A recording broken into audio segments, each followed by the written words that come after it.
আসসালামু আলাইকুম রাহমাতুল্লাহ। তায়েফের ঘটনা।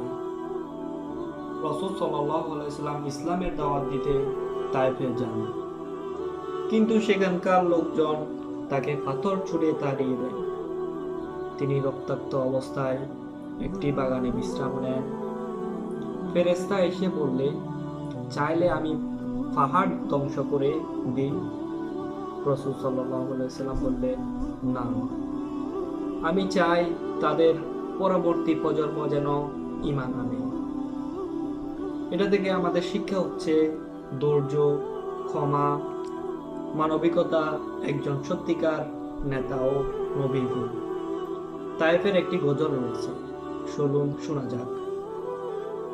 হাজারো ব্যথা বেদনার পরে ফিরে আসনি তুমি আপন ঘরে,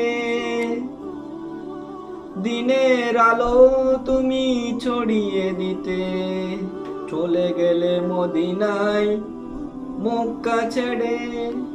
হে রাসূল, তোমাকে বলি আমি কেমন করে। হে রাসূল, তোমাকে বলি আমি কেমন করে।